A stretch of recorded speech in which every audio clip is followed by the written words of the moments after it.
Friends, welcome to this program on satellite and education. This program is based on the master's program, Masters in Distance Education, course 418 on communication in distance education. What we will basically do within this short program is to talk about satellite, the way satellite operates, and how satellite and education has been applied, especially in the context of education and more so in distance education in this country, India. We will also talk about some of the issues that are concerned with satellite and education and the latest status that teleconferencing based education has in this country vis-a-vis the new developments and the National Policy on Education 2020. So friends, this is what you see the developments in information and communication technology in this country. We started with audiovisual aids. As you know, the audiovisual movement contributed significantly vis-a-vis the program learning movement. The PLM materials were developed, teaching machines came to the classroom, and so on and so forth. But audiovisual materials and audiovisual aids have still remained, including blackboard and chalk and duster. They still remain as instrumentalities for a teacher to do within the classroom, especially, which is translated if it is in a multiple media or multimedia based education or online education into what is called a whiteboard or an electronic board. So which does the same function as the teacher does with chalkboard, duster and blackboard, and chalk, duster and blackboard, and much more functions are added to electronically to the whiteboard or electronic board, or they call it a smart classroom, for instance. So these developments started with audiovisual aids. We had television, even the Gyan Darshan continues today with IGNOU, with an uplink facility today available. Many other institutions which are using the satellite, they have their own uplinking facilities today, though initially they were channeling their programs through the IGNOU extended C-band that we had on the campus. The Eclipse channel, which is a technical channel, and the BAS channel is the higher education channel, which is generally used by the Consortium for Educational Communication of the University Grants Commission, which is called Countrywide Classroom, and which is also a syllabus-based program of varieties of disciplines. We also went through the process of interactive multimedia for quite some time, for almost a decade, especially in school education, so also in higher education. Interactive multimedia combines all the possible media together where teacher is built in: print, audio, video, graphics, animation, data. All these form part of the computer-based multimedia called multimedia. Otherwise, if they are isolated and separate, independent of each other, they would be called as multiple media. So multiple media had three types of applications in education, especially in distance education: supplementary, complementary, and integrated. Supplementary still continues. Sometimes we have complementary, but integrated across the web-based education, online education is possible today, and which is happening. But insofar as traditional media is concerned, hardly we have any integration. They are isolated from each other, and one can combine judiciously from a pedagogic point of view, which is generally supplementary, but sometimes it is complementary. We had the educational satellite, we talk about that, which facilitated us to have teleconferencing facilities, audio conferencing, video conferencing, and computer conferencing. We have at IGNOU the Gyan course, which is the largest national resource repository of print, audio, video programs available to people free of cost, and one can register and download these resources. This is the largest national repository vis-a-vis the InflimNet, which is with the University Grants Commission. This country also started with online programs, and at IGNOU we had almost 42 online programs, 24 were finally offered, and after the UGC regulation of distance and online learning, the online programs were discontinued.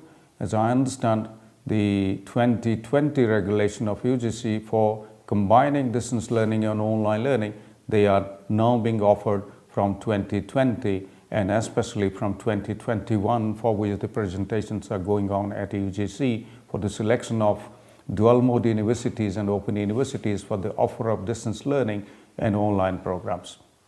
We started with an interactive web-based platform called Sakshat, which IGNOU developed and which the erstwhile Minister of HRD took it off as the national platform. And Sakshat today in a different form, a MOOC-based program called SWAYAM. And we will not discuss SWAYAM in detail, but the SWAYAM, which is offering for the first time as the national platform for almost all disciplines, contributed by IIT and NPTEL and many others, including IGNOU. And IGNOU is the coordinator for the certificate and diploma programs in the country. And SWAYAMPrabha channels are also there. We will briefly talk about that. SWAYAM platform is a web-based platform, but the SWAYAMPrabha is a conferencing-based or broadcasting platform of the television platform, which is done through, in the last point that I have listed, through the KU band, 32 television channels, besides the 6 television channels that IGNOU and many others had. And these are in addition to the established 6 channels. And those channels, they were basically C-band or extended C-band of a high quality digital. But the SWAYAMPrabha channels are generally offered through KU band, which lessens the bandwidth needed for telecast of programs and receiving of programs, but which are also having larger coverage than the C-band because it will need less bandwidth. Of course, there is a little sacrifice of the quality of the transmission, of the digitalization of the visuals and the interaction and presentations that are possible. In between, the Central University, Tribal Central University developed an MOD framework, which was basically a mobile-based national teaching learning platform. Vis-a-vis, I should also mention here the Gyandhara and Vidyadhara platform that IGNOU developed, a wiki-based platform which is still existing but which is of less use today, which was a wiki-based national platform for offer of distance and online learning programs. So friends, because this program is about satellite, we will focus more on satellite and teleconferencing rather than different other media. So what is a satellite? A satellite is basically a spacecraft which is launched for receiving signals from the transmitter, and it amplifies the signals and changes their frequencies automatically, and it retransmits the amplified signals to the Earth. So from Earth it gets transmitted to the satellite, satellite retransmits to the Earth back, and there can be different transponders which can carry these channels, which is called terrestrial transmission. But if it is done to direct home, for instance, that one can have, and various television service providers today, including Tata Sky and many others, including Uttar Pradesh government, which made compulsory for almost all television channels to provide these Gyandarshan channels free of cost to the people. That will be called satellite transmission. Basically, distinction is between terrestrial and satellite. 1957, actually the space age started in this world with the erstwhile USSR developing the Sputnik satellite and putting to the space. And Russia was the first country that followed with many developments, especially the American satellite, which the Indian government borrowed for satellite experimentation in the country. Satellites facilitate telecommunications. As you know, the 3 developments in technology which can be summed up today is: one is broadcasting, the second telecommunications, and third computing. Telecommunication movement started with Mr. Sam Pitroda and others, many communicating almost 600,000 villages in this country. For the first time, telephone was available. Otherwise, we had to go to the telephone booth and put a coin, and those days are over. And those telecommunication facilities have been transformed into multimedia centers, community-based multimedia centers, and those centers today are also further transmitted into and connected to mobile and to the internet, to the semantic web. So besides telecommunications, the meteorology department also does that.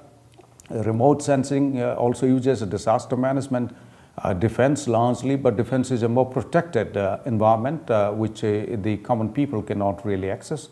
And finally, and most importantly, that we talk about is education. And we need a satellite launch vehicle, SLV, which launches a satellite. The Intelsat, the first commercial satellite, was launched globally in 1965, and in this country, the founder head of the ISRO, Dr.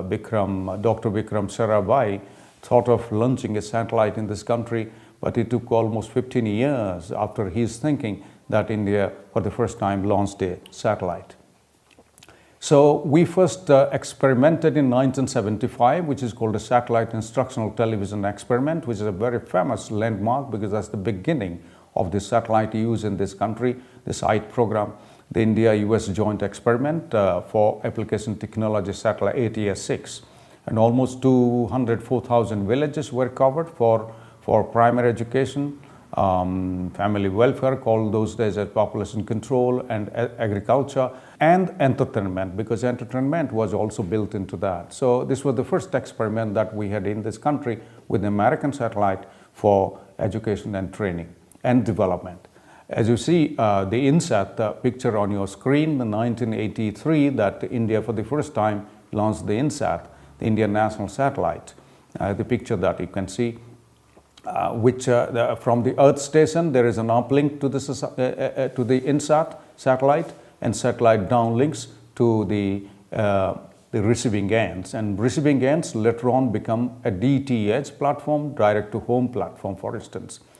So when this was launched, the NCERT and CIET, Central Institute of Education Technology, they used for the educational television programs, which are very famous for primary and elementary school, later on secondary, senior secondary, which is called ATB programs. The University Grants Commission used through its Outlet Office Consortium for Educational Communication, which is called Countrywide Classroom Program, CWCR programs.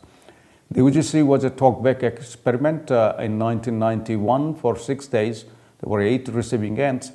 This was basically for science, arts, and commerce students, and that experiment was very successful. In 1992, the Institution of Electronic Telecommunication Engineers, they experimented in Bhiwani in Haryana for skill development also, and skill development for various industrial houses that was possible for training and retraining through this satellite.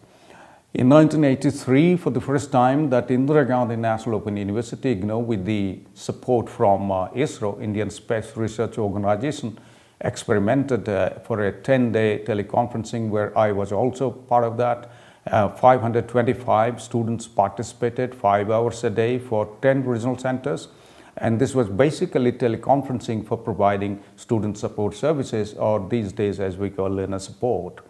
And that was for the first time for distance education. This was a very successful experiment which led to the large-scale deployment of EduSat, the educational satellite, or satellite for education, science and technology, as they would say.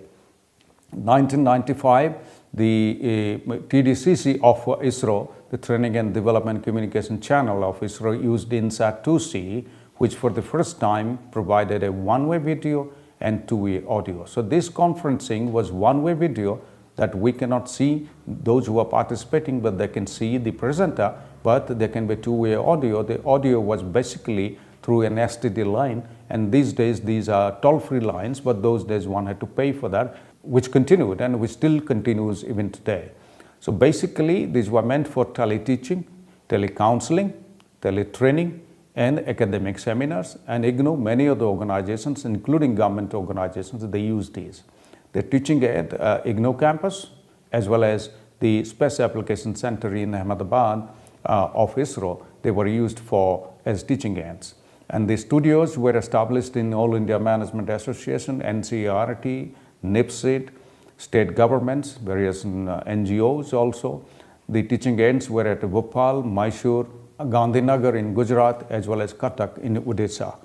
In 2001, the Gyandarshan 2 was launched at IGNOU, which is basically a digital tanner for one-way video and two-way audio. So for the first time in 2001, we had a digital channel. 5 transponders of INSAT for telecom, broadcasting, meteorology were installed, deployed rather, and Gyandarshan 1, 2, 3, 4, 5 up to GD5 were launched, and there was a standby GD6 channel. Training and Development Communication, TDCC, used it. The Mana TV in erstwhile Andhra Pradesh also used it. This is called Mana TV. This is a nationwide teleconferencing based. Net also used, and used also for transmission of data, which today we call as Internet. September 20, 2004, for the first time, a national satellite in this country was launched, and IGNOU was given the responsibility to uplink from the Earth station that is at the IGNOU campus with an extended C-band to uplink the channel, the programs to the satellite, and satellite will transmit, downlink to various receiving ends and later on to DTH, direct to home. So there was 1 national and 5 regional beams through the KU band and 1 national extended C-band. The extended C-band was in the tractor, as we call in a truck. It was loaded and it was standing at IGNOU campus. Even you can find that in IGNOU campus today. There were 2 kinds of two-way audio video. Receive only transmit terminals and the satellite interactive terminals. Receive only, they can only receive, they cannot ask questions, but they can view and listen to the questions being asked and interaction taking place between the sending and receiving ends where satellite interactive terminals are located. So each beam and 1 uplink, almost 100 to 200 downlinks or interactive television sets. IGNOU had almost 125 satellite interactive terminals which still continue, and teleconferencing continues today, 8 hours live and 8 plus 8, 16 hours repeat telecasts that take place which have been recorded. And I'm told that while the teleconferencing is going on, this is also because of the development of the internet and the website and the semantic web especially, that these are being also simultaneously webcast, as well as they're also available as a special agreement between IGNOU and YouTube in the YouTube channels for free of cost. So friends, as you see, this is an educational satellite of the state network. The satellite, this EduSat coverage was also South Asia very clearly with full clarity, and also the part of the East African countries. And how it takes place, that there is an uplink to the satellite.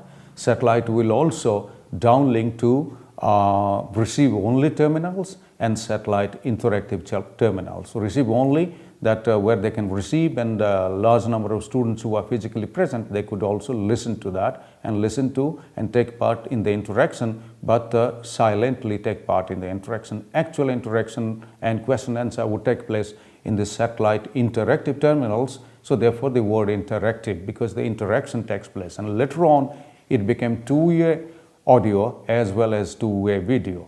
But that two-way video largely is not happening. It still remains as one-way video, I must mention. So the Indira Gandhi National Open University TV broadcasting from May 1991, and we had the establishment of the erstwhile upgrading of the communication division into what is called Electronic Media Production Center. And Electronic Media Production Center took care of the satellite broadcasting in 1991. Which led subsequently to establishment of the Inter-University Consortium for Technology-Enabled Learning and Development, IUC-TEFED, Inter-University Consortium, where I was the founding director, and we started with interactive multimedia and gradually training IGNOU faculty, the distance education faculty in this country, in South Asia, as well as in Commonwealth countries, which was inaugurated by Sir John Daniel, who was the then president of the Commonwealth of Learning, to interactive multimedia, satellite communication, and a little bit of online teaching and learning, the rudimentary form of that as we understand today. And that IUC gradually last year led to conversion of its name to Center for Online Education, where I'm making this presentation. So we started with audio video teleconferencing, audio video cassettes, teleconferencing, subsequently to interactive multimedia, to a little bit of online teaching and learning, and finally to fully online teaching and learning based on the Moodle platform. So there were audio from January 1992, video from 1991. We had a lot of audio conferencing experiments supported by the Commonwealth of Learning, Asian Development Bank, and many others. There were curriculum-based programs.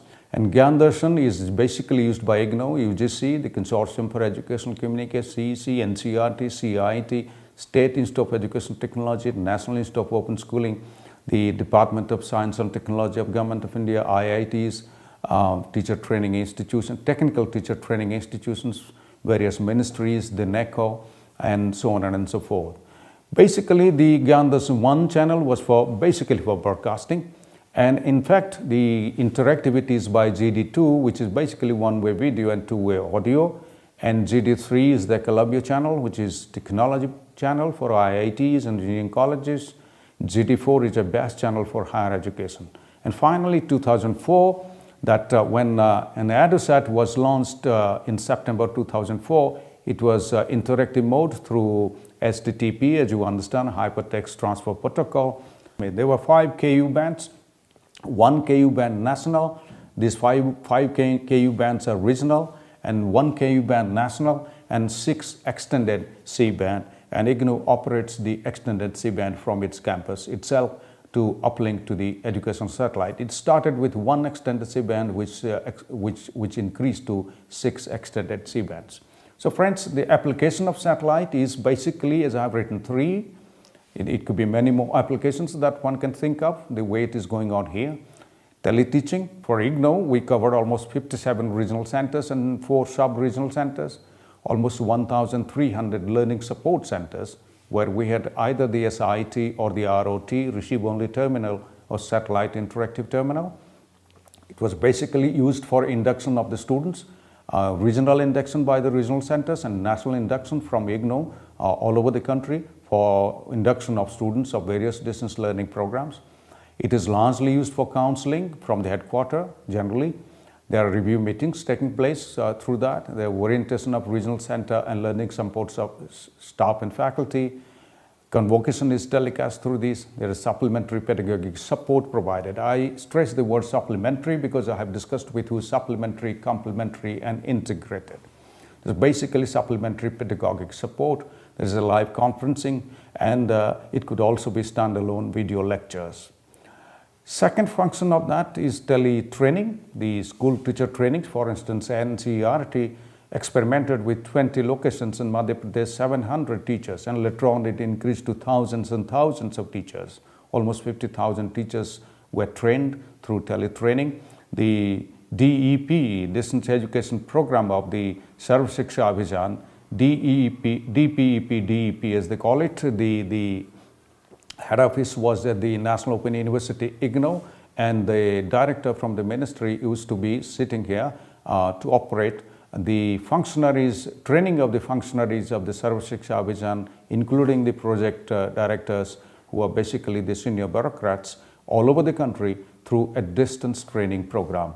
That was very successful, and Sarv Shiksha program, entire professional development was done from DPEP, DEP. The third function of satellite, as it is happening today, a major function is e-governance and rural development, linking the Panchayati Raj institutions in this country, as well as bringing in e-governments in the state governments. Though the central government has e-governments much before, but almost all state governments have their e-governance programs. For instance, if I give an example of my state, Odisha state, for instance, that the GramSat is used by the Honorable Chief Minister to link up to the Block Development Office, the BDOs, in the state, almost weekly or fortnightly, to interact with them and to take stock of the implementation of government programs and the problems from the grassroots to the government very successfully. It all started with the 1996, we call it a Jhabua experiment in Madhya Pradesh. Jhabua is a very tribal area in Madhya Pradesh. This is called Jhabua Development Communication Project. The DAMA, Demand Assigned Multiple Access, instead of STD was used for that, because basically you understand STD for telephone communication those days. And these days, because of mobile, the STD question doesn't arise. Like the post office, the STD is almost dead. But those days, DAMA was used at each receiving node. There was a real-time talkback. And TDCC, GramSat pilot project for rural development, was for computers, data, and television. GRASAT, which is basically implemented in the Northeast Satellite Application Center of the Shillong, ISRO, is also using that for e-governance. So friends, there are some issues. Professor Chaudhary and myself, we did an exercise in 2005, which is published in the Commonwealth of Learning book, Educational Media in Asia.